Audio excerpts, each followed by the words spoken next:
Donc, Bismillah, Alhamdulillah, Allahumma salli wa sallim wa barik ala Sayyidina wa Maulana Muhammad wa ala alihi wa ashabihi wa tabi'ina lahum bi ihsanin ila yawmiddin amma ba'd. Donc, nous poursuivons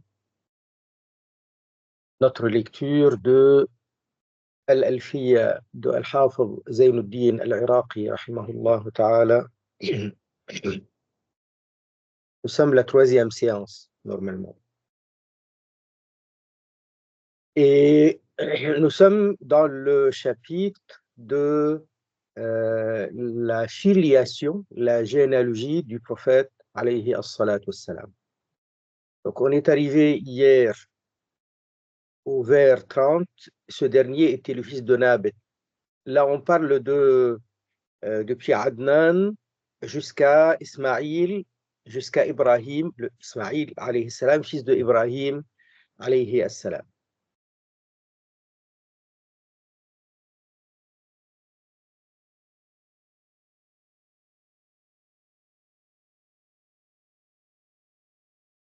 Donc, il dit, ce dernier était le fils de Nabet, Nabet, dont le père était Ismaïl, et le grand-père Ibrahim al-Khalil, alayhi as-salam.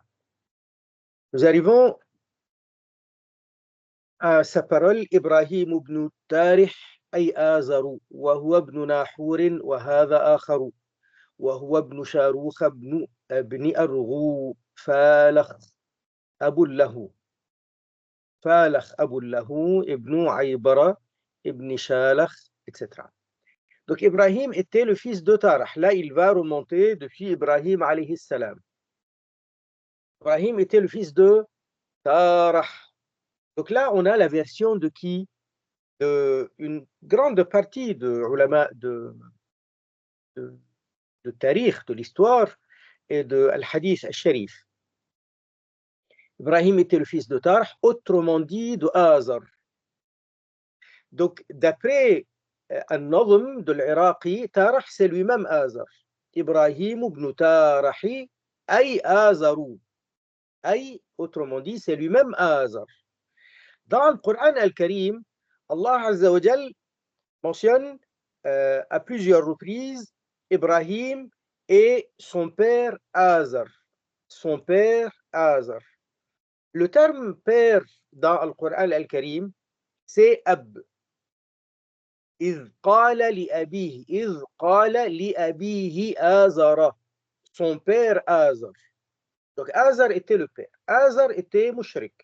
Azar était celui qui a menacé Ibrahim alayhi salam de le lapider s'il persiste, s'il continue à prêcher l'unicité d'Allah Azza wa Jal et l'abandon des idoles et l'association à Allah. Il lui a dit il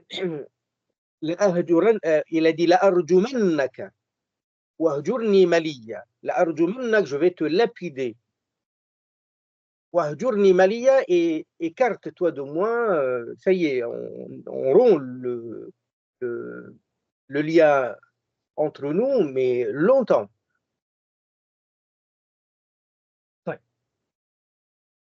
Et ce dernier était le fils de Nahur, lequel est différent de celui qui a été cité avant. Donc là, je l'ai mis entre crochets parce qu'il y a Nahur plusieurs fois. وهذا آخر. Lequel est différent. Ça veut dire différent de quoi? De celui qui a été cité avant. Et lui était le fils de Sharoukh, voire Sarouh, selon une prononciation. Là, j'aurais pu le mettre dans la note en réalité. Sarouh. Parce que, voilà, donc c'est mieux de le mettre d'ailleurs dans la note. Enfin. Fils de Arghou, le père de ce dernier, donc de Arghou, était Falakh, voire Falih. Fils de Aïbar, fils de Shalakh. Tout ça, c'est des noms qui ne sont pas du tout habituels chez les Arabes, de toute façon. C'est à une voilà, on a l'impression que c'est du syriaque, quelque chose du- qui se rapproche plutôt, c'est plutôt du syriaque. Voilà. Alors, je termine, puis après je vais à la note. Et lui était le fils de Arfakhshad, dont le père était Sam. Sam, vous connaissez, Sam, c'est le fils de Sayyiduna Nuh alayhi salam. Et le père de ce dernier était Nuh, lequel était un ardent pratiquant du jeûne et des longues prières. Et lui, alayhi salam, donc Nuh, était le fils de Lamek, voire Lamak, certains savants le prononcent Lamak, fils de Matushalach, fils de Khanour, qui est, selon les historiens, Idris. Khanour, Idris. On peut dire Khanour, on peut dire Akhnour, Akhanour, ça c'est des prononciations.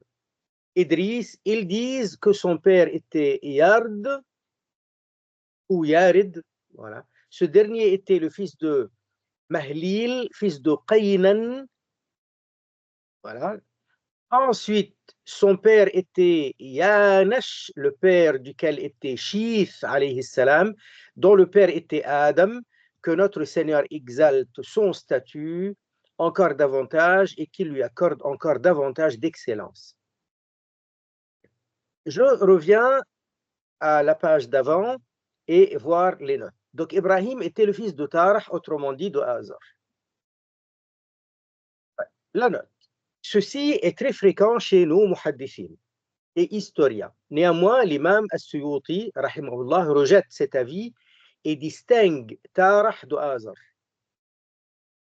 Pour lui, Tarah était le vrai père de Sayyiduna Ibrahim, alayhi salam, tandis que Azar, mentionné au verset 74 de Surat Al-An'am, la sourate numéro 6, en tant que son père n'était que son oncle paternel. Donc on dit dans la langue arabe de l'oncle paternel père.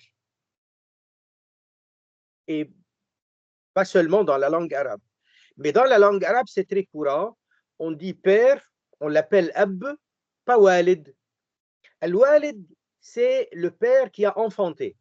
Donc, mais le mot ab, le terme ab, qui veut dire père, on l'utilise pour le grand-père, on l'utilise pour l'arrière-grand-père, on l'utilise pour l'oncle paternel.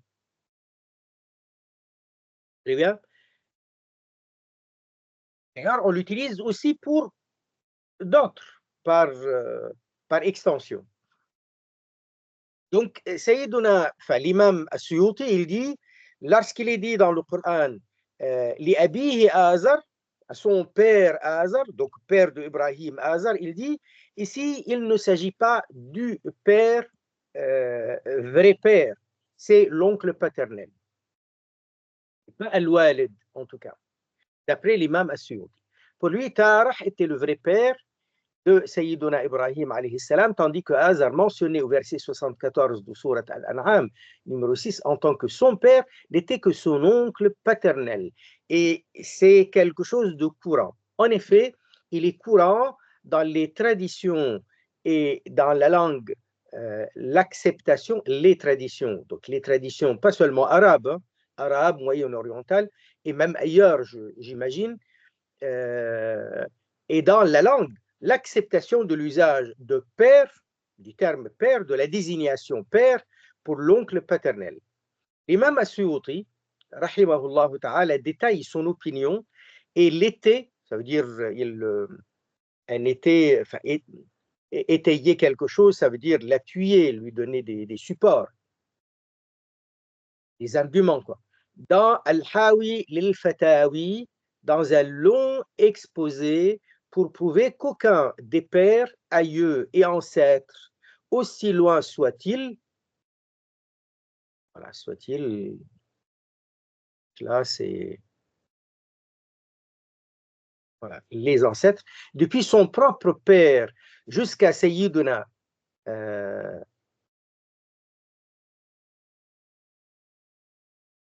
voilà, jusqu'à Sayyiduna Adam, n'était mécréant. Ah oui, je comprends pourquoi c'était, parce qu'aucun des pères ou ancêtres aussi loin soit-il, donc oui.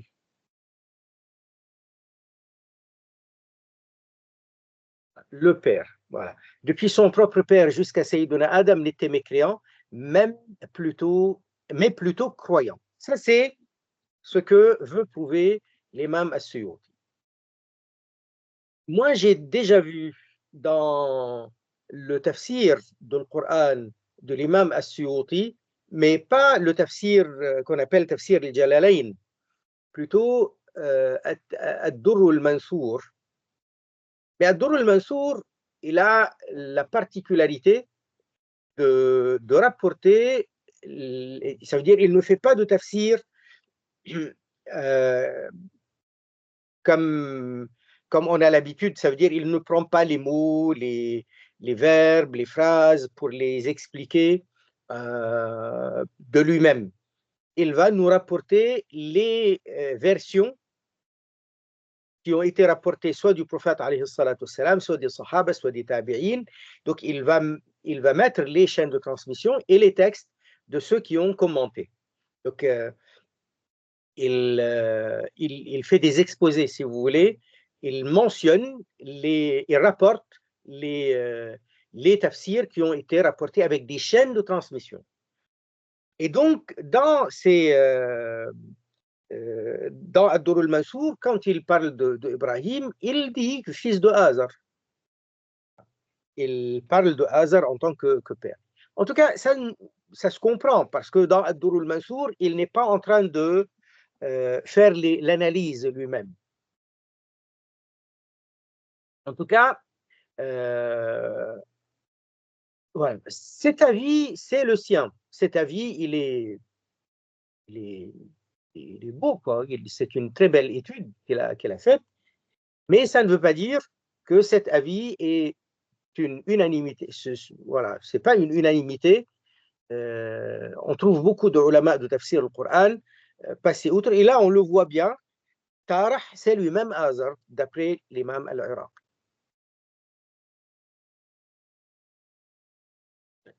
Je passe à la note d'après.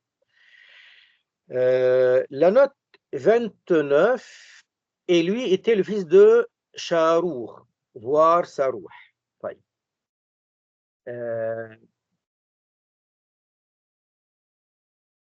Voir Fath al-Bari de l'imam al-Asqalani, commentaire de Bukhari, chapitre les hadiths sur les prophètes, sous-chapitre commentaire du verset Allah a pris Ibrahim pour son Khalil. واتخذ الله إبراهيم خليلا. Donc Allah Azza wa Jal a sélectionné Ibrahim en tant que son Khalil. Al-Khalil, dans la langue arabe, c'est l'ami intime, mais très proche et intime, avec beaucoup de complicité, pour qu'on puisse l'appeler Al-Khalil. On ne va pas traduire Khalil ici dans le sens de l'ami intime d'Allah. C'est dans le sens de, comment dire, allégorique, au sens que comme l'ami intime se sent à l'aise et se confie à son ami intime, à son Khalil, eh bien Ibrahim alayhi salam, ça il ne l'avait pas avec un homme. Cet état d'esprit de, de, de sérénité, il l'a retrouvé lorsqu'il faisait des prières, lorsqu'il il s'adressait à Allah Azza wa Jal. C'est de ce côté-là.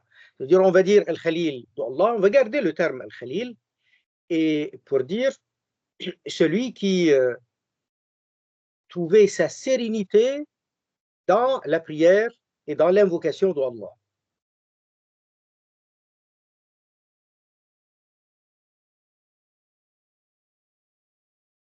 Donc, c'est là qu'il va parler de Sharouk. La note numéro 30 pour Sarouh, selon l'imam al-Nawawi, rahimahullah ta'ala, donc l'imam al-Nawawi qui est décédé en 676,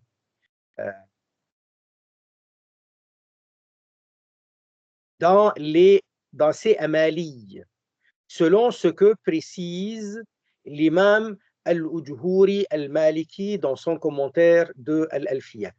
Pourquoi c'est Al-Ujhuri Al-Maliki qui rapporte à partir des amali de l'imam Nawawi? Parce qu'on n'a pas les amali. Ce n'est pas une copie que nous avons, elle n'est pas publiée. Donc Al-Ujhuri rapporte ça de Al-Amali de l'imam Al-Nawawi. Al-Amali, c'est un genre de recueil de hadith. Lorsque le grand muhaddith, le grand hafiz al-hadith, il se met par exemple à la mosquée ou dans son école et il commence à rapporter les différentes versions selon ses propres chaînes de transmission. Donc il va parler d'un hadith, particulièrement au départ. Et ce hadith-là, il l'a depuis combien de chaînes de transmission? Et il va les détailler jusqu'à ce qu'il finisse avec un hadith. Puis après, il parle d'une autre version de l'hadith. Et encore une autre version de l'hadith avec les différentes chaînes de transmission qu'il a. Ça, c'est ce qu'ils appellent al-amali. Puis après, les élèves, ou lui-même, par la suite, il demande à ce qu'on recueille ça, on mette ça dans un livre. Al-Ujhuri al-Maliki, c'est un des commentateurs de Al-Alfiya, mais je n'ai trouvé que le volume 1 de ce commentaire. La note 31, là où il parle de Aïbar, fils de Shalakh, certains savants prononcent son nom Shalikh avec Kasra sous le lam, tout comme le nom Falikh, le mot de fin de premier hémistiche. C'est ce qui est écrit à la main. C'est ce qui est écrit à la main sur un des manuscrits de la Alfiya.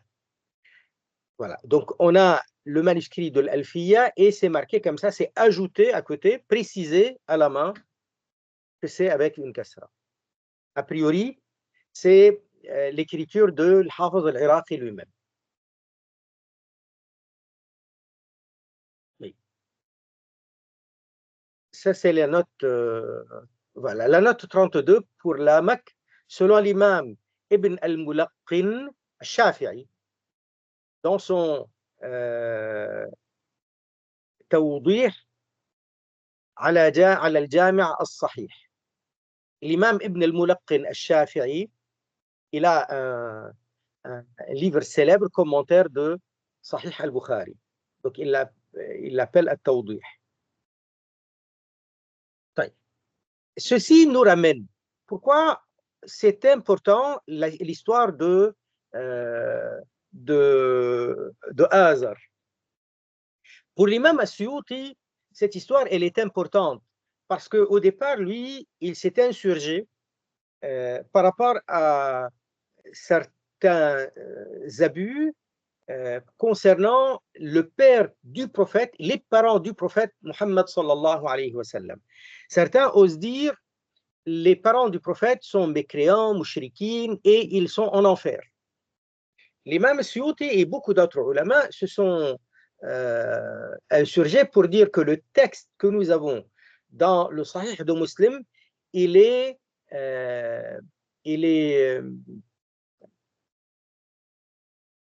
comment dire, il est contestable. Il est contestable. Nous avons un hadith dans le Sahih de Muslim où quelqu'un pose la question au prophète sallallahu alayhi wa sallam. Il lui dit, et ton père, il est où maintenant? Et le prophète aurait dit, Abi wa abuka finnar, mon père et ton père en enfer.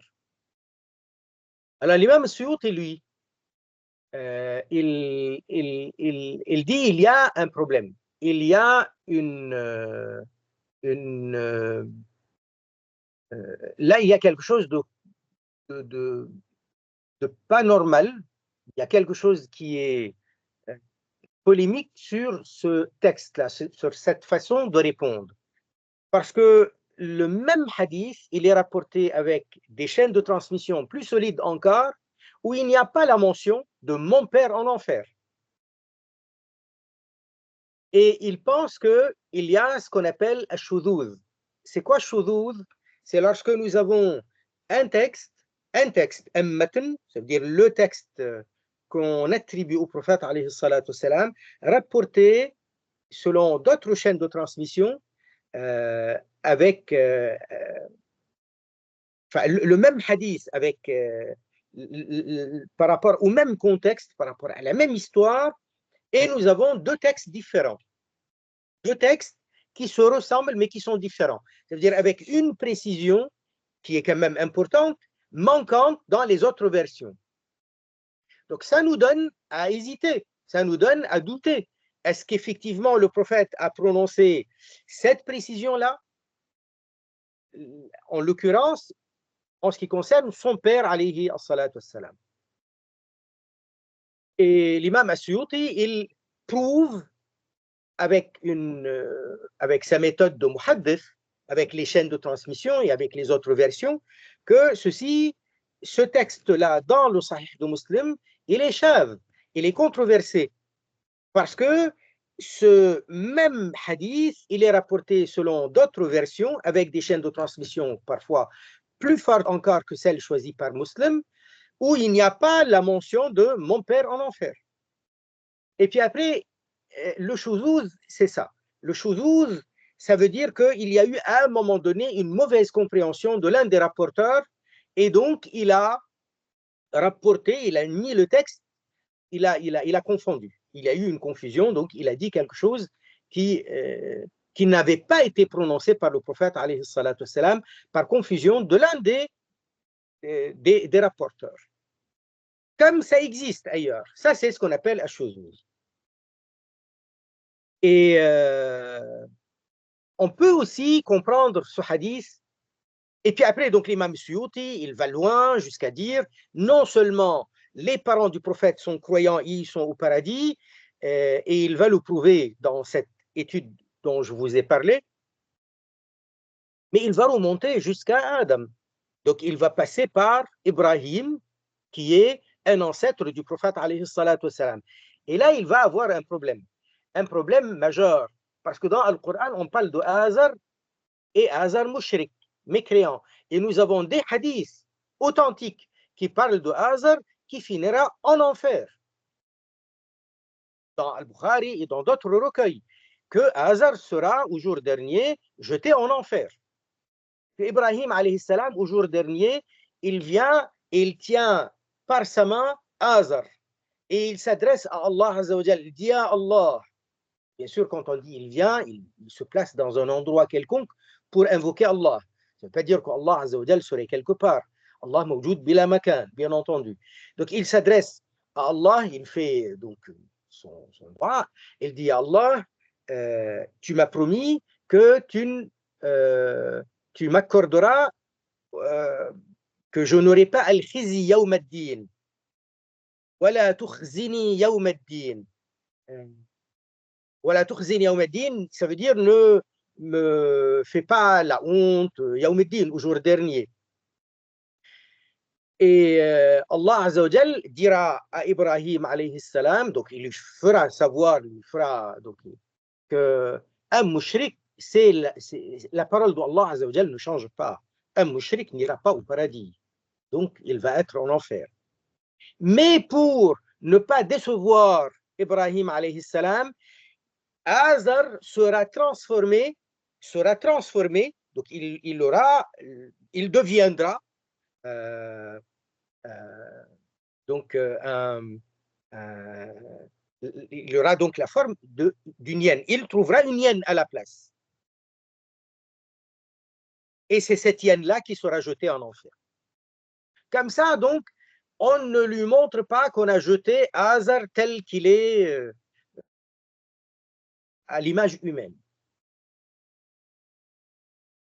Ça, c'est donc ça, c'est l'écueil que rencontre l'imam As-Suyuti dans son étude. Alors, il va dire, Azar ici, c'est pas le vrai père, il est Ab, mais il n'est pas Al-Walid. Il est Ab, parce que c'est l'oncle paternel.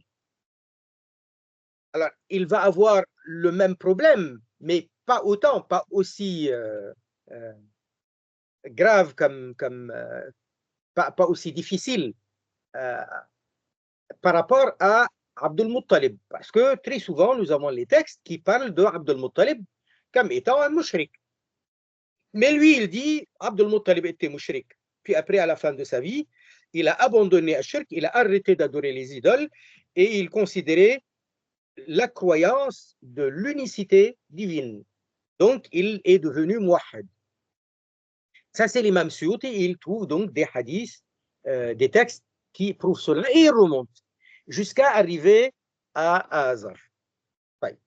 Nous avons aussi une autre façon de voir les choses. Ça veut dire que l'étude acharnée, ardente de l'imam Suyuti, elle est louable, elle est très très belle.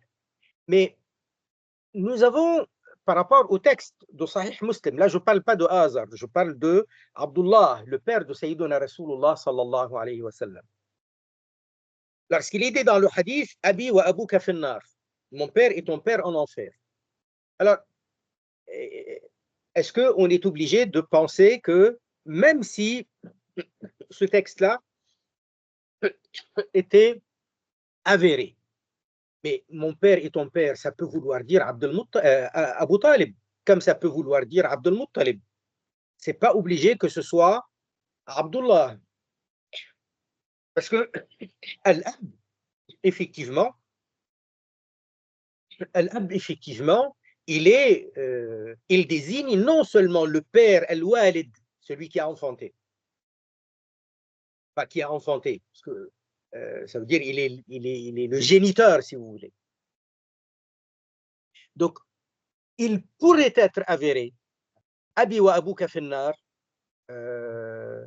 et on n'est pas obligé de le penser désignant Abdullah, le géniteur, le père géniteur du prophète, alayhi salatu wassalam. Parce que Ab, ça peut vouloir dire l'oncle paternel, comme ça peut vouloir dire le grand-père.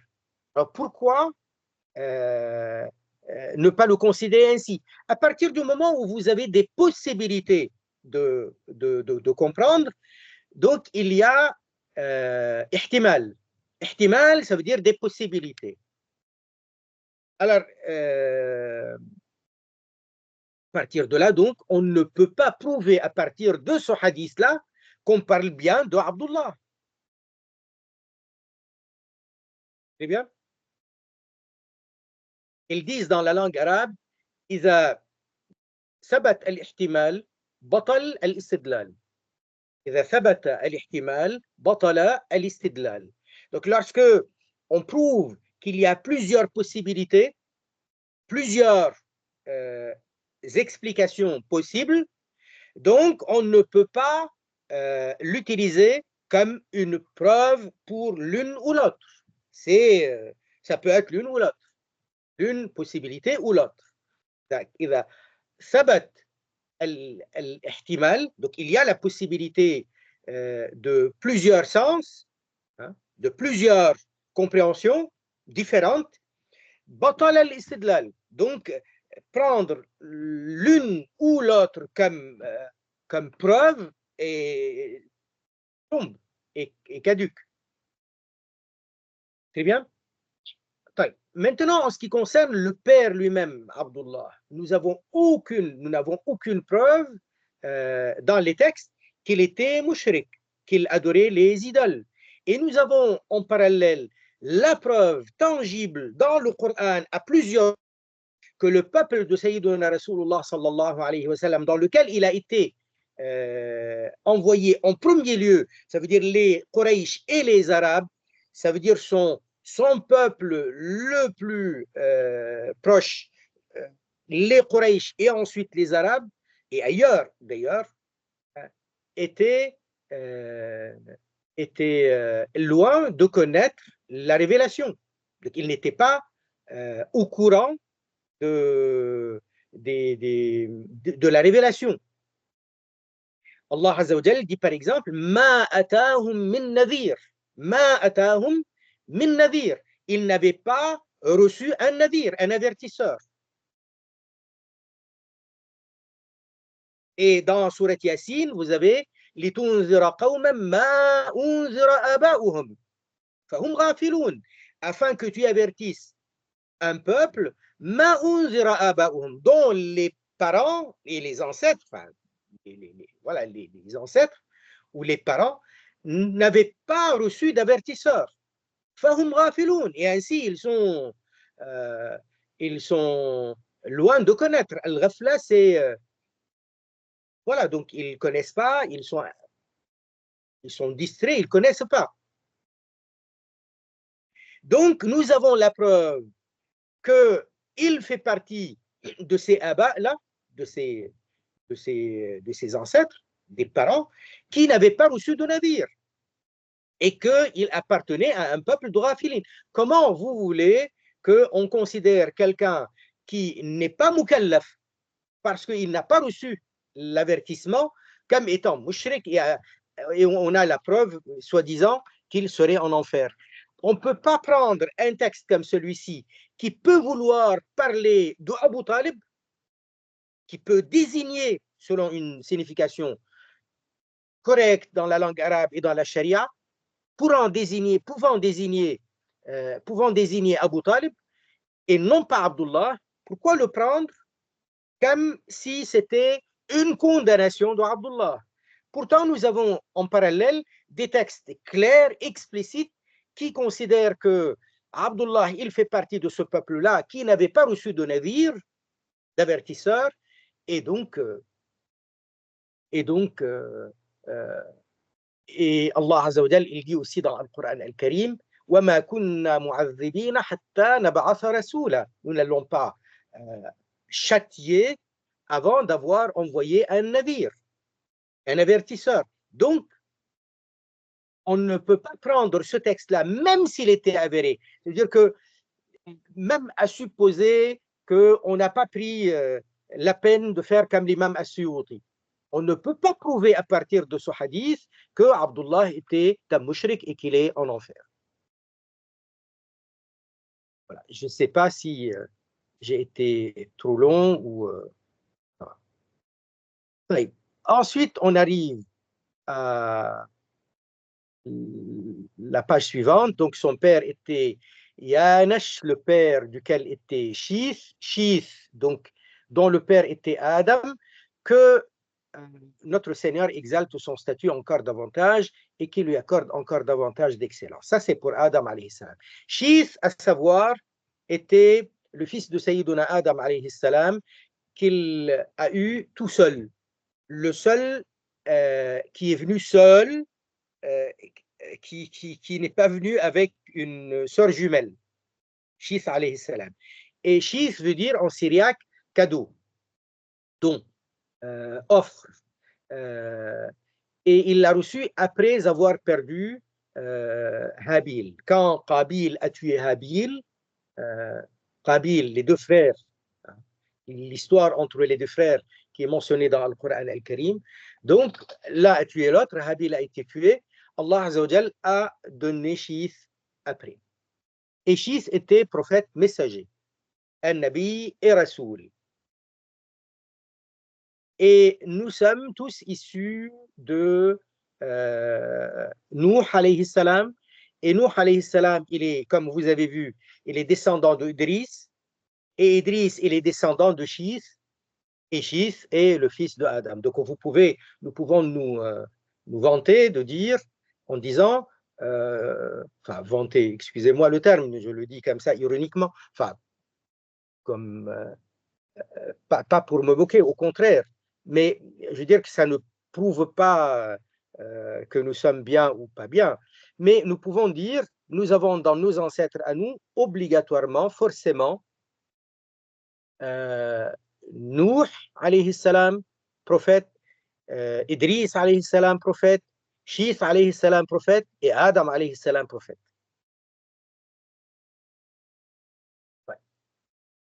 Ouais. Quant à Quraysh, maintenant, qui est Quraysh? Parce que Rasulullah alayhi salatu salam, il est Qurashi, donc il est de Quraysh. Quant à Quraysh, alors le plus fiable est qu'il était Fihr. lui qui les rassemble tous par filiation à lui, bien que la majorité considère qu'il s'agit plutôt de An-Nadr. Donc, il y a la majorité d'historiens disent que Fihr, c'est pas lui-même Quraysh, c'est plutôt An-Nadr Quraysh. Mais en regardant les références et en regardant les preuves données par les uns et les autres, on voit bien que c'est plutôt Fihr, l'avis le plus fiable, qui dit que c'est lui-même Quraysh. Donc en 33, Quraysh, le nom de cette grande et noble tribu, est dû à leur filiation à un ancêtre commun qui fut réputé par le surnom Quraysh, qui signifie le petit requin pour sa force physique impressionnante. En réalité, ce n'est pas la seule explication. Il y a Quraysh, ça peut vouloir dire, ça peut venir d'une autre raison. Comme je disais hier, pour certains savants, Quraysh, ça vient de celui qui est Yaqrish, ça veut dire il fuit, il recherche minutieusement. En fait, il était à la recherche des gens qui étaient en difficulté pour les aider, notamment financièrement. Il y a d'autres explications. Le plus fiable est que celui qui fut surnommé ainsi était Fihr bin Malik bin An-Nadr. Qais. An-Nadr, c'est lui-même Qais. Bin Kinana. Un autre avis majoritaire, mais moins référencé et moins fiable par conséquent, dit que Quraysh était An-Nadr Qais bin Kinana.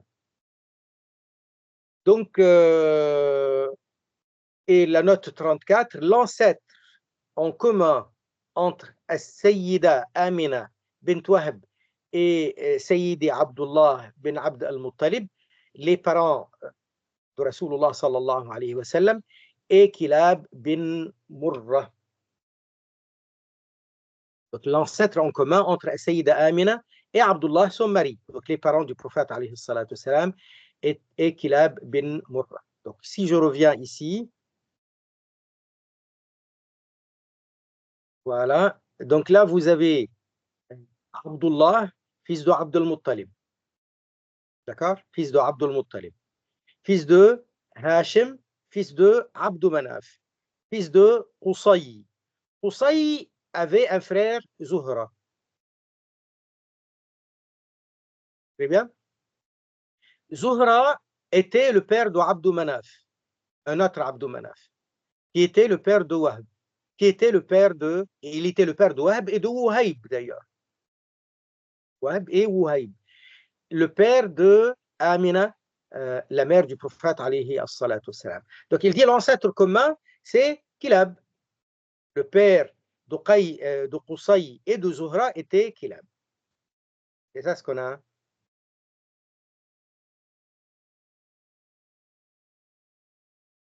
Kilab bin Murrah.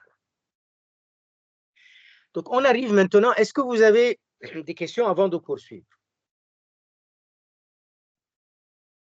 Oui. Oui. Le vers 38, 39, je ne sais pas, vous l'avez lu ou pas en français, parce que je n'ai pas entendu. La note 38? Non, le vers 38-37, 38-39, je ne l'ai pas entendu.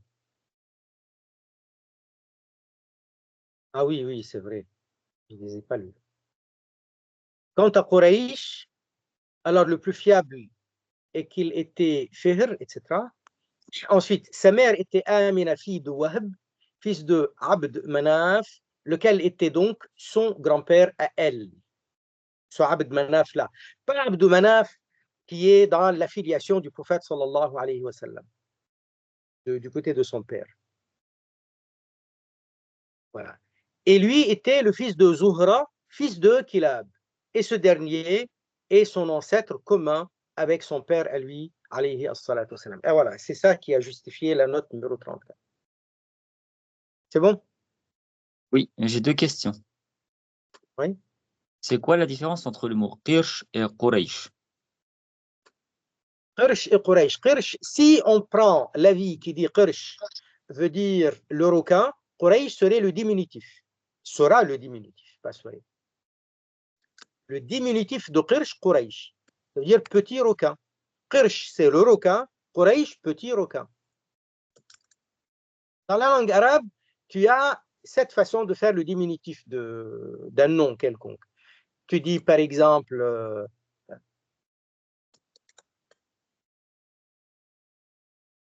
je ne sais pas, il y a beaucoup d'exemples. Tu dis par exemple,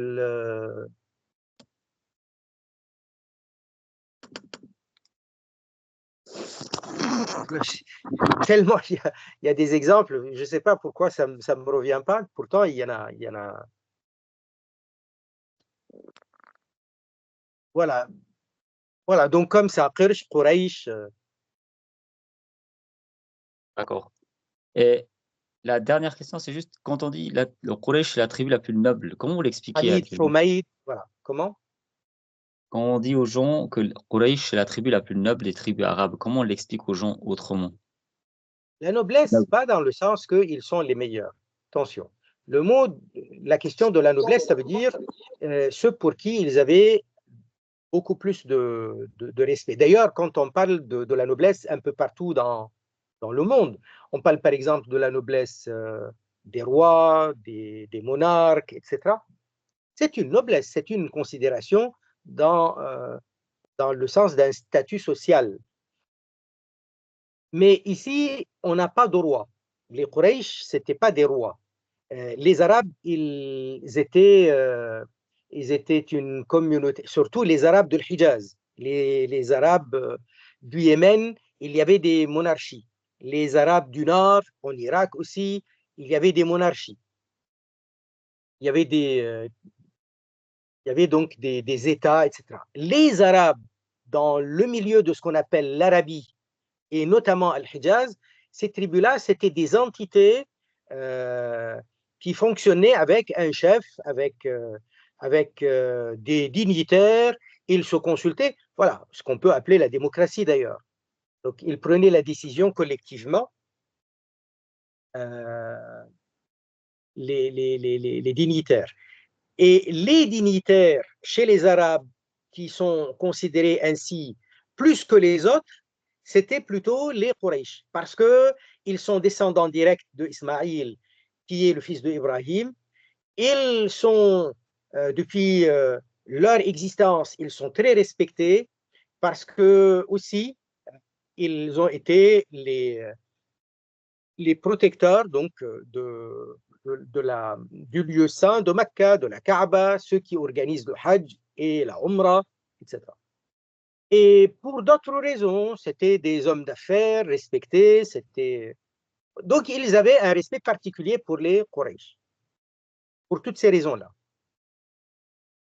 Donc lorsqu'on parle des Quraysh, en comparant les Quraysh à, euh, je ne sais pas, les, les tribus de Yathrib, qui deviendra plus tard Médine, les, euh, les peuples du Yémen, les tribus comme les, euh, les tribus de l'Est ou du Nord ou de l'Ouest.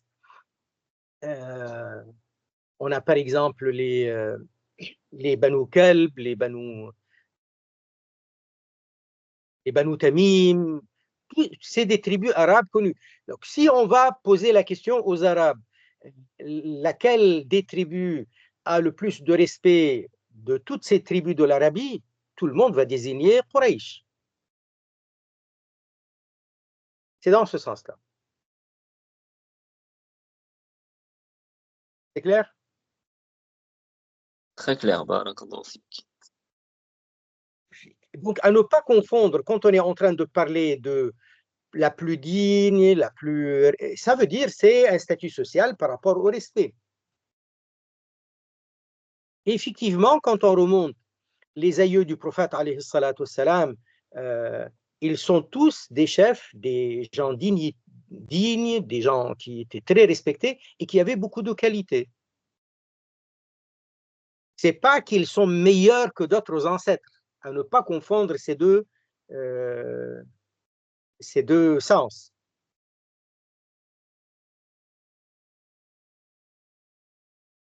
Pourquoi je dis ça?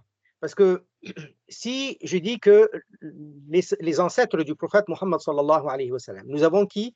Nous avons Abdullah, fils de Abdul Muttalib, fils de Hashim, fils de Abdou Manaf. Très bien. طيب. On va prendre quelqu'un comme Youssef alayhi salam, ou comme le fils de Youssef alayhi salam. Donc le père Youssef, le père de Youssef, Yaqub, Youssef prophète, messager, Yaqub prophète, messager, fils de Ishaq prophète, fils de Ibrahim prophète. On ne va pas dire que les parents et les ancêtres jusqu'à Hashim ou Abdou Manaf ou Kilab, etc., seraient meilleurs que les ancêtres du fils de Youssef alayhi salam. Ce n'est pas la question. Là, on est en train de parler d'un statut social dans la considération du peuple autour par rapport à leur qualité de chef, à leur qualité de dirigeant, voilà, et de dignitaire. Et cette tribu-là, elle avait donc ce grand respect comparé aux autres tribus du monde arabe. Même chez les rois. Même les rois qui... il y avait des rois très puissants, il y avait des rois dans leur ville. À un moment donné, donc, on s'est retrouvé avec beaucoup de rois au Yémen, beaucoup de rois ailleurs, mais il fut un temps où il y avait un roi au Yémen et qui était tellement puissant qu'il pouvait étendre, pas une seule fois c'est arrivé, qu'il pouvait étendre son pouvoir sur de très grands territoires. Je veux dire que les rois qui étaient contemporains donc de Quraysh avaient un respect particulier pour les Quraysh pour les significations que je viens de citer.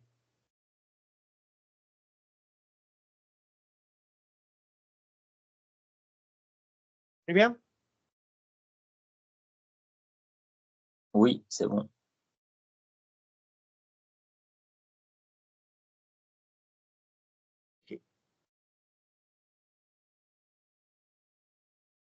La naissance du prophète sallallahu alayhi wa sallam et son allaitement.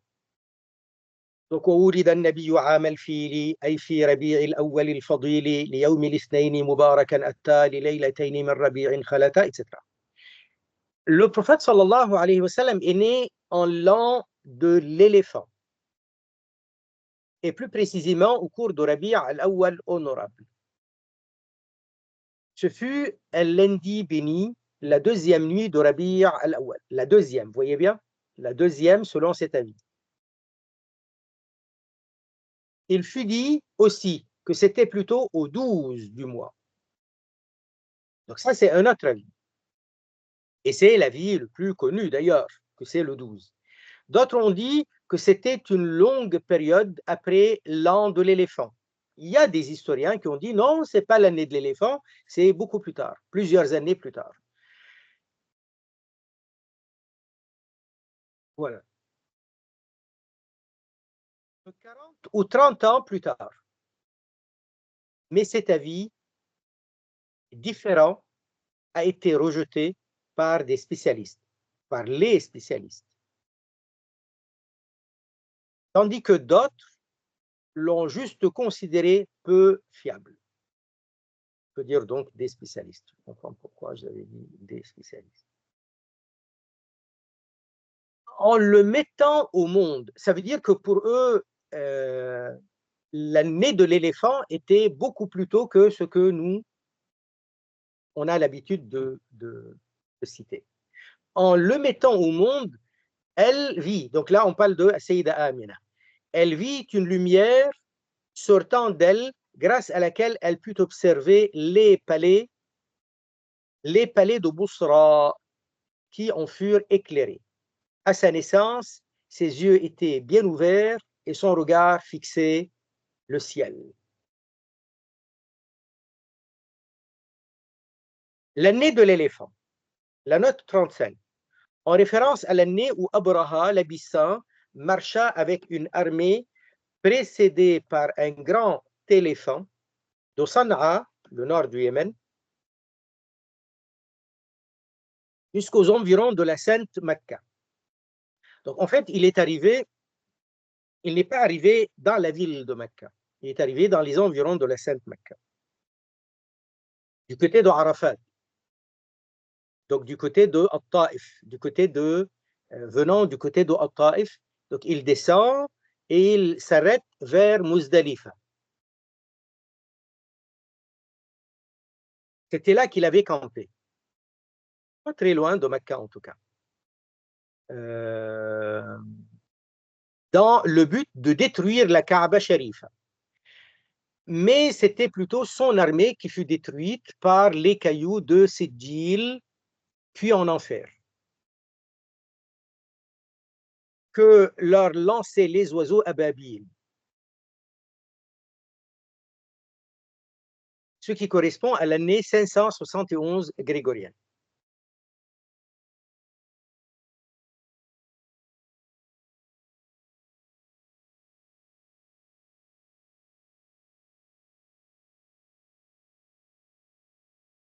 Je crois que je vais enlever Ababil. Mais bon, vous avez compris. Donc, Abraha était chrétien. Abraha était un roi abyssin, éthiopien. À cette époque-là, ça ne s'appelait pas l'Éthiopie, si vous voulez. C'était un empire, un grand empire chrétien, l'Abyssinie. Et sur le territoire qui actuellement, il se trouve qu'il y a l'Éthiopie, qu'il y a l'Érythrée, qu'il y a Djibouti, qu'il y a la Somalie. Et ce pouvoir pouvait parfois, peut-être, hein, d'après certains, s'étendre jusqu'au Kenya. Mais c'est un territoire qui est énorme. Ça ne veut pas dire que c'est forcément le cas. En tout cas, le roi abyssin, il avait au moins un pouvoir étendu sur une région, au moins, ou deux régions de l'actuelle Éthiopie ou de l'actuelle, enfin, de ce groupe de pays que je viens de citer. Ça veut dire il pouvait être là où il est, là où actuellement on a ce qu'on appelle le territoire du Tigré, où il y a la ville de Aksum où résidait le Négus, et il pouvait s'étendre peut-être un petit peu plus vers le Soudan. Vous voyez, donc, ou un peu plus au nord vers l'Érythrée, et peut-être pas. Et peut-être beaucoup plus. En tout cas, c'est ça. Donc, Abraha, lui, il était un général envoyé dans l'armée abyssine pour punir un roi yéménite juif. Il n'est pas israélite, il est arabe. Il s'appelait Dhu Nuwas. Vous connaissez dans le Coran al-Karim, Surat al-Buruj, وَالسَّمَاءِ ذَاتِ الْبُرُوجِ وَالْيَوْمِ الْمَوْعُودِ. Donc, Allah Azza wa Jal jure par le ciel qui a les constellations, qui regorge de constellations. Il y a beaucoup de constellations, etc. Puis après, il parle d'un peuple d'un roi, voilà, avec son armée. Ils ont tué les croyants. Ils leur ont fait des fossés et ils ont brûlé, ils ont mis du feu dans les fossés et ils voulaient jeter les croyants dans les fossés pour les brûler vifs. Ça, c'est ce qu'on appelle al-Ukhdud. Al-Ukhdud, c'est le fossé. Ça veut dire on a fait de longs fossés et on a mis le feu dans les fossés et on jeté les croyants, le peuple croyant, dans le feu. Dhu Nuwas était un roi yéménite juif et il a été déçu de voir son peuple, notamment le peuple d'une des villes principales où il se trouvait, se convertir massivement à l'islam, tel que ça tel que c'est prêché par les adeptes du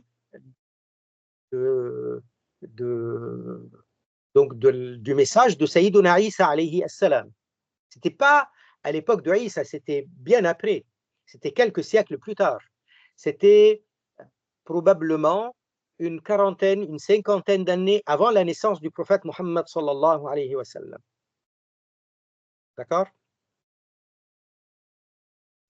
Donc, ce Dhunwas, comme il a fait ce crime odieux, même si ces gens étaient de vrais croyants, même si ces gens étaient de vrais croyants, ceux qui s'apparentent à la religion chrétienne, même s'ils ne sont pas de vrais adeptes du message de Isa alayhi salam, mais quand même, ils s'apparentent à cette religion.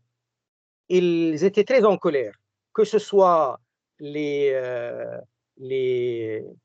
Romains, et là on parle des Romains, on parle de Rome orientale, les Grecs, qui s'apparentent donc à cette religion chrétienne, même si elle est falsifiée.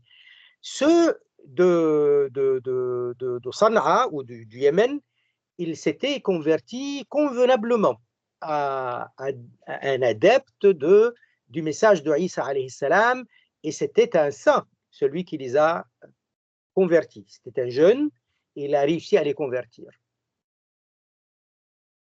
Comme le roi juif Dhunwas, il a fait ça de ce peuple, les têtes couronnées qui étaient nombreuses autour de cette région, et la plus proche, il y avait donc les Grecs, ils se trouvaient en Palestine et en Jordanie.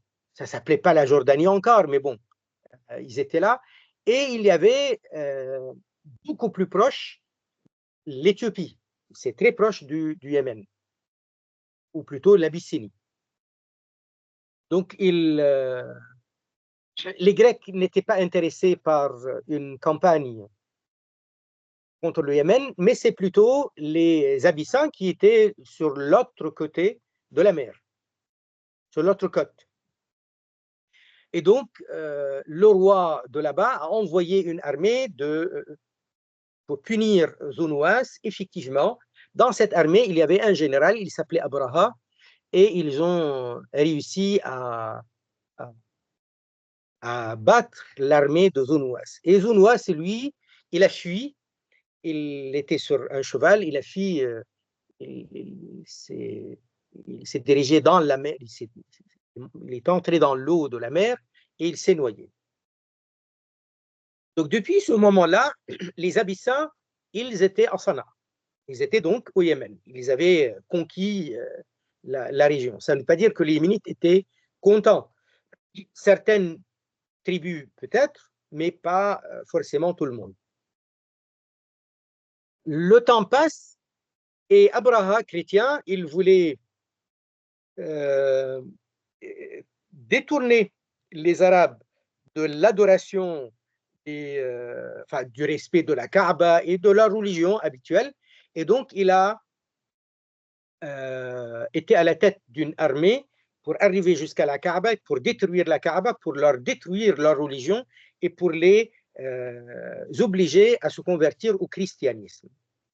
C'était ça la mission, c'était ça l'objectif de la campagne de Abraha.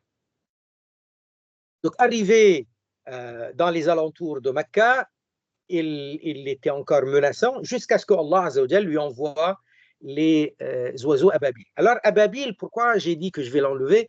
Parce qu'ababil, en fait, ce n'est pas le nom des oiseaux, mais ababil, c'est dans le sens qu'il venait vague après vague. Ça veut dire une vague d'oiseaux qui balançait les cailloux et une autre vague arrivait juste successivement. Ababil dans le sens de successivement. C'est ça c'est ça qui est désigné par ababil. Par contre, le mot sijil, il y a des ulama qui disent sijil, c'est dans le sens que sur chaque caillou, c'était musajjal. Il était écrit le nom du soldat ou de la personne que le caillou allait toucher. Musajjal. Musajjal, ça veut dire c'est inscrit. Tarmihim bi hijaratin min sijil.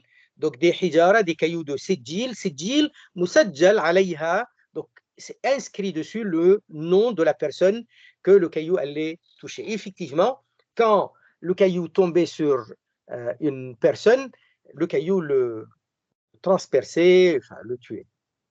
Et Abraha lui-même, il a été tué, mais pas tout de suite. Ça veut dire il a été touché, la chair tombait, sa chair tombait, ses soldats, ses gardes, ils se sont dépêchés de le ramener vers le Yémen. Ils ont fait tout le voyage comme en venant, donc ça c'est au retour. Et tout ce temps-là, il voyait, donc il était vivant, il était conscient, il voyait sa chair tomber, les os tomber, il voyait les doigts tomber. Et il souffrait de ça et il était conscient. Jusqu'à arriver au palais royal à Sanaa, il était encore conscient. Et il était en train de se voir comment il est en train de perdre son corps petit à petit, sa chair qui tombait petit à petit. Donc, arrivé à la cour, donc femme, homme, enfant, enfin, il le voit dans cet état effroyable.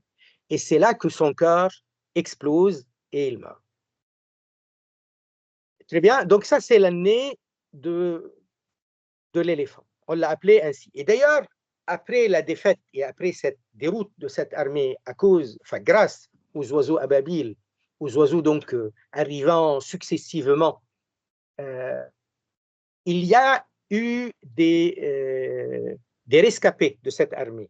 Et les rescapés de cette armée sont restés à Mecca, ils ont été considérés comme des esclaves. Pas tous, mais ils ont été considérés comme des esclaves. Les Mecquois, les Quraysh, les prenaient pour travailler pour eux. Comme d'ailleurs, on sait qu'il y avait beaucoup d'esclaves éthiopiens, enfin des esclaves de l'Habasha, comme Sayyiduna Bilal, ses parents, comme d'autres. Ils étaient donc esclaves dans les familles de Quraysh. Comme d'ailleurs Sayyida Ayman, qui était une servante, qui était la nourrice du prophète alayhi salatu wassalam, Ayman al-Habashiyya.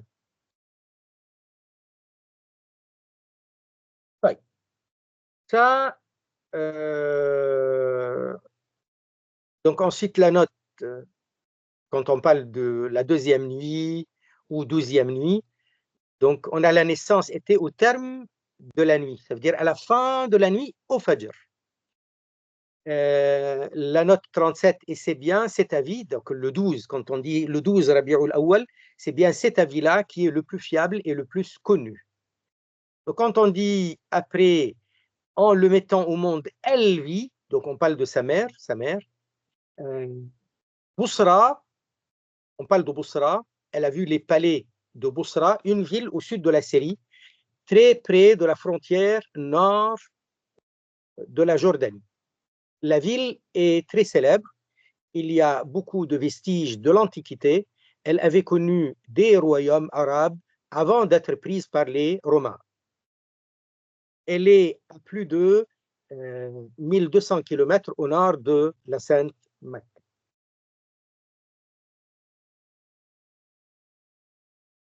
Son père décéda alors qu'il avait, alayhi salatu wassalam, 2 ans et le tiers d'un an. Ce n'est pas la vie que nous avons l'habitude de citer. Cependant, certains ont dit que c'était inférieur à cela. Il est même authentique qu'il était, sallallahu alayhi wa sallam, encore fœtus. Lorsqu'il était petit enfant, l'avait allaité, là on va parler de lui ainsi que son oncle paternel Hamza, le lion des siens, et Abu Salama al-Makhzoumi, qui, donc, Souaïba, qui était l'esclave de Abu Lahab, l'esclave à Abu Lahab, qu'il avait affranchi. Et lorsque ce dernier est parti de ce monde, après sa mort, on l'a vu en rêve, dans un état il n'y a pas pire. Mais il dit que l'on lui donna à boire pour avoir affranchi Souaïba.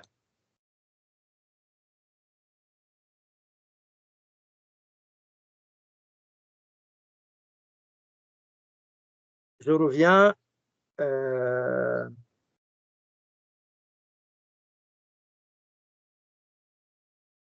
Il avait allaité. Donc son père décéda alors qu'il avait 2 ans et le tiers d'un an d'après un avis, mais le plus fiable, c'est qu'il était fœtus. Très bien. Donc on va voir les notes. Il n'avait que 18 ans, ça c'est son père Abdullah, il n'avait que 18 ans d'après les imams Al-Ala'i et Al-Asqalani. Al-Ala'i d'ailleurs, Salahuddin Al-Ala'i, il était un des chouurs de Al-Asqalani, rahimahullah ta'ala. En revanche, Al-Waqidi, rahimahullah ta'ala, dit qu'il en avait 25. Alors, plus fiable Al-Ala'i et Al-Asqalani, bien entendu. Mais Al-Waqidi, il est très ancien. Alors, lorsque on parle de la vie qui dit qu'il était fœtus, donc à 2 mois de la grossesse, ça veut dire vraiment très tôt. Il était de retour, Abdullah donc là. Il était de retour, donc Abdullah était de retour. D'un voyage commercial de Gaza, selon Usdul Ghaba.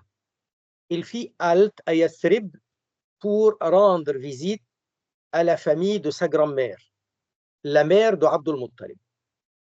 Mais terrassé par une maladie, il y décéda et fut enterré dans le domaine de An-Nabigha An-Najjari, des Banu Najjar, non loin du Masjid Nabawi, jusqu'aux élargissements des dernières décennies. On y avait donc construit un masjid au-dessus, avant, ça veut dire dans les siècles précédents. Mais depuis les élargissements, il est sous le Masjid Nabawi. Il avait alors 25 ans ou 28 ans selon Usdul Ghaba. Et ça, il le rapporte de l'Waqidi. Il était frère, mais comme on avait dit, Al-Ala'i et Al-Asqalani, il privilégie qu'il avait 18 ans. Il était frère de père et de mère de Az-Zubayr, de Abu Talib, et de toutes les filles de Abd al-Muttalib, à l'exception de Safiya. Leur mère était Fatima bint Amr, bin Aïd, bin Imran, bin Makhzoum. Et donc, elle était de Quraysh, des Makhzoum. Il laissa en héritage Ayman al-Habashiyya, qui était la servante, 5 chameaux, un cheptel de moutons et de chèvres, une somme de pièces en argent et une épée qu'on appelle Al-Ma'thour. Donc ça, le prophète, alayhi salatu salam, c'était à lui, c'était devenu à lui. Il était l'héritier. Ici, sur cette carte, on montre où se trouvent les Banu Sa'd, où le prophète alayhi salatu salam a passé quelques années de son enfance. Il était allaité par Sayyida Halima al-Sa'diyya. Donc vous voyez bien Mecca, Jeddah, et donc Al-Ta'if ici. Donc Al-Ta'if c'est à l'est, et Banu Sa'd c'est à l'est, au sud-est. C'est bien parce que dans certains livres, il y a confusion. On parle de Banu Sa'd et on dit que c'est à l'ouest, du côté de Al-Hudaybiyah. Alors que non.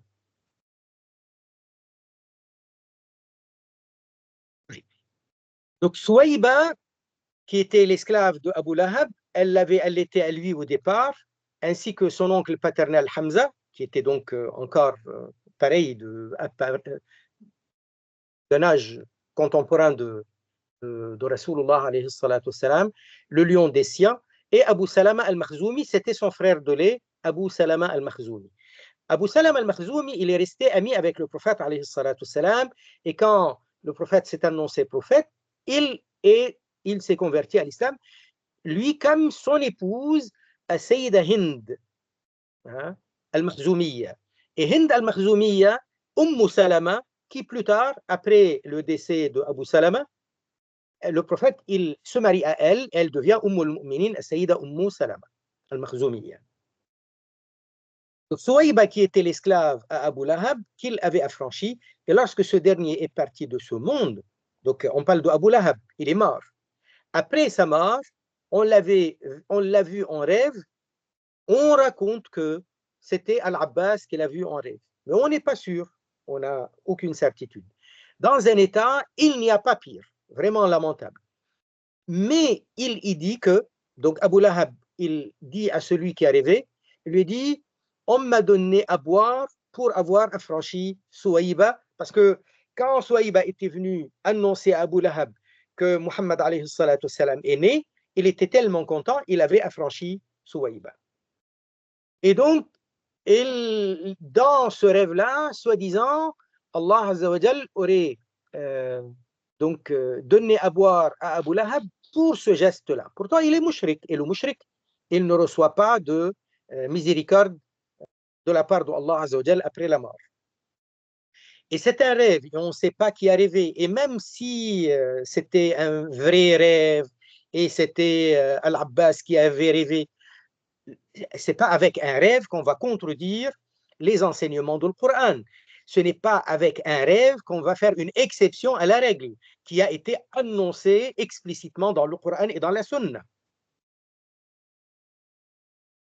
Mais lui-même, l'imam al-Iraqi, il ne dit pas que c'est vrai. Il raconte ce qui est arrivé, qu'il y a eu un rêve et voilà ce qui a été dit dans le rêve.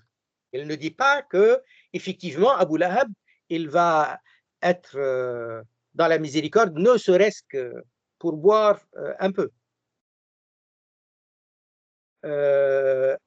Donc, Abu Salam al-Makhzoumi, c'était Abdullah bin Abd al-Assad bin Hilal bin Abdullah bin Omar bin Makhzoum al-Qurashi.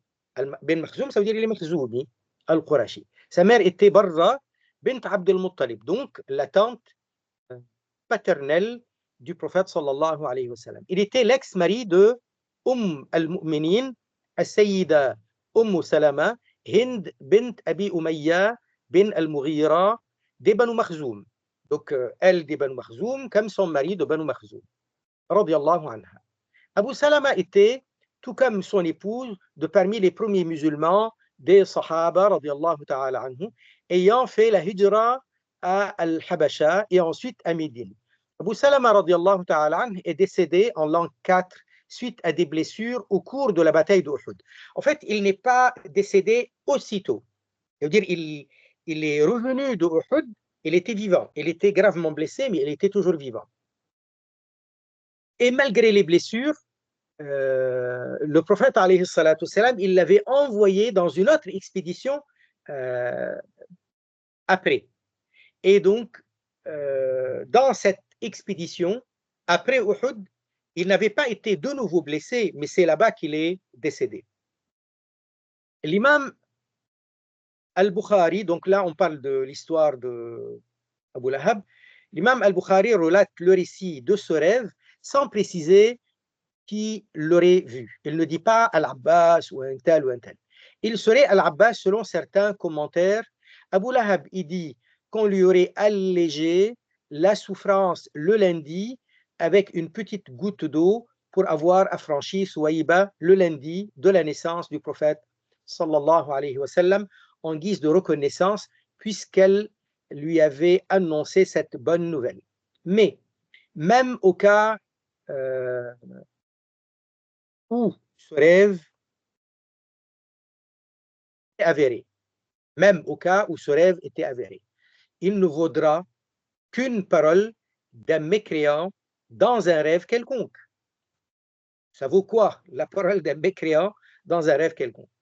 Il ne s'agit pas de versets coraniques ou de hadiths prophétiques. Au contraire, plusieurs dizaines de textes coraniques et plusieurs autres dizaines de textes prophétiques affirment que le châtiment du mécréant en enfer ne s'allège point. D'ailleurs, même pas dans la tombe. D'autre part, l'imam al-Iraqi ne dit pas plus qu'Abu Lahab a reçu à boire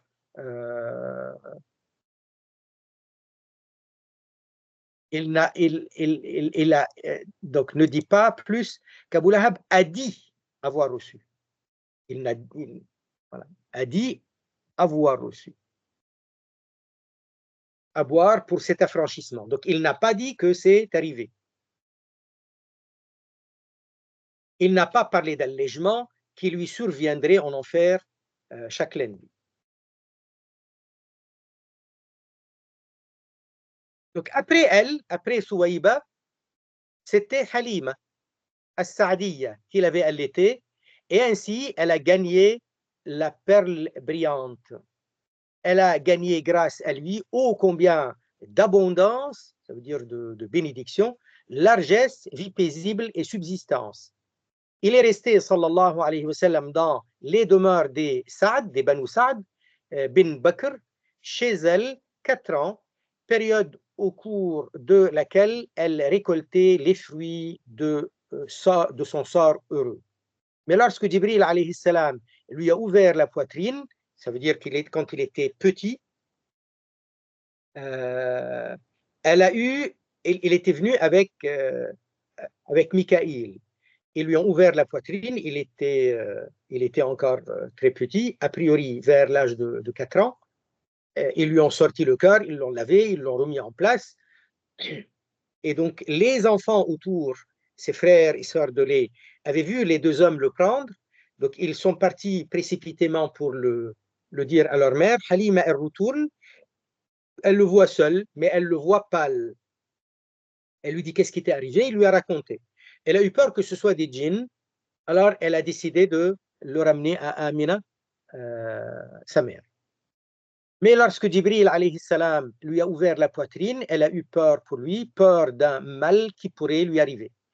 Elle l'a alors ramené sain et sauf à Amina, plus tard sa mère. Elle l'a amené avec elle à Médine. Médine, donc, ça s'appelait Yathrib à ce moment-là.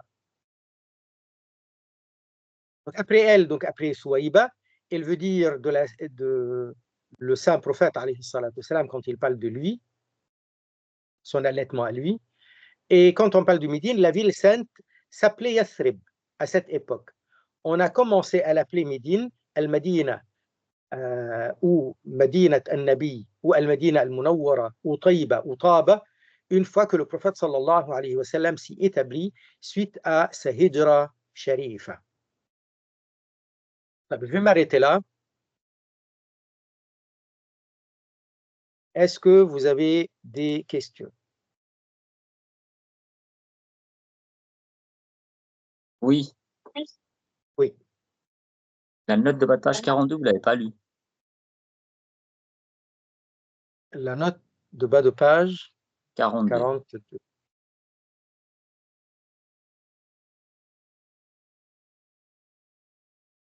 Oui, parce qu'on a parlé de l'allaitement de Hamza, Sayyiduna Hamza. Pour certains, il avait, radiyallahu ta'ala anhu, pratiquement le même âge que le prophète sallallahu alayhi wa sallam. Pratiquement le même âge, ça veut dire qu'il n'y avait pas beaucoup de différence. Pour d'autres, il en avait 4 de plus. Je veux dire 4 ans de plus. Il avait, parce que ça, 4 ans de plus. Quant à Abu Salama, il en était un peu plus jeune. Plus jeune, il n'y a pas d'accent circonflexe. Sinon, ça serait le jeune, jeûner et ne pas manger. Par conséquent, Souaïba était une mère de lait pour eux. La phrase laisse croire que leur allaitement était à la même période, mais ce n'est pas ce qui est visé. Voilà. Deuxième question.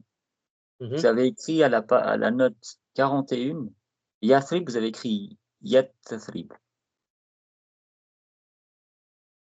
Yathrib, il y a un R en trop. Ouais, c'est vrai. Et puis Sana, pourquoi vous avez mis 2 A à la fin? C'est comme ça s'écrit? Je crois que les Français, ils l'écrivent comme ça. Et ma dernière question, quand on dit au Fajr, pour le prophète, alayhi salatu wassalam, qu'il est né, Vous avez mis au Fajr, mais ça veut dire que le Fajr était rentré ou pas? Ou c'est un peu avant?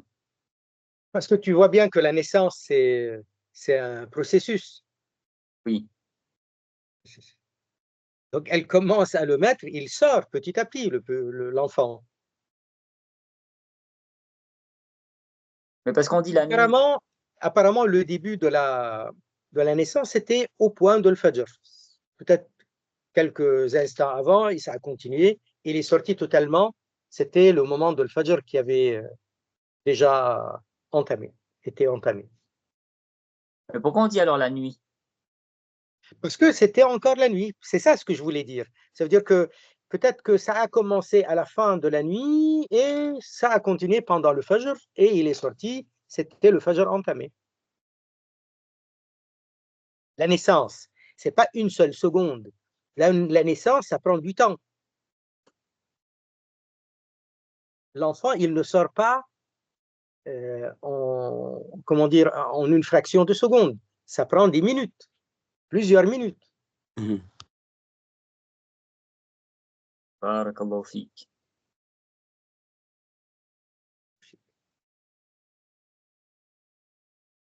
C'est tout bon pour moi.